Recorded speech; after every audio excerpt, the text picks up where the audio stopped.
Now let's talk a little bit about matching the site to the concept. You don't see a lot of fine dining places out on the interstate.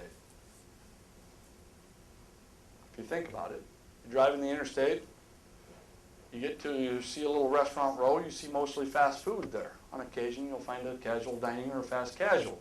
But for the most part, you don't see a ton of upper end scale restaurants from a fine dining perspective near the interstate. The reason is because people are traveling. They're traveling long distances on the interstate, and therefore you're trying to catch them.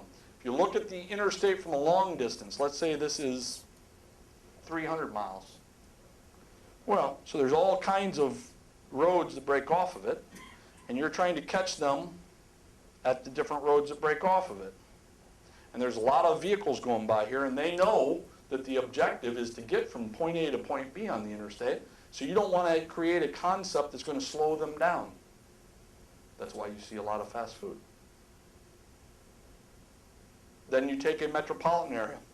And you'll take a metropolitan area and you, again, from a high view, and you'll see a restaurant chain. They'll take their map of the high volume area, and these are just different roads going through just for the sake of argument, and they'll take and put a restaurant here and a restaurant there and a restaurant there, and they'll saturate an area. What they're trying to do is they're trying to catch the different places that the consumer comes from and goes to so that they can get you to buy during your different needs of life. Okay, so how does that impact an independent? Well, most independents are best off being real particular about what their sites are. See, a national chain can make some site selection mistakes, an independent can't. An independent's got to get it right. They got to literally determine where they're going to put the concept that is based for, or where they're going to put the site that is best fit for their concept. And if they have to spend a little bit more money, they would be better off spending the money on the site selection and spending less money on the building.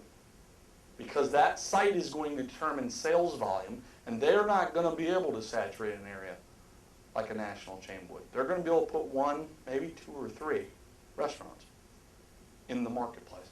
So they may as well pick the grade A sites. Most cases, they're picking B, C, D level sites.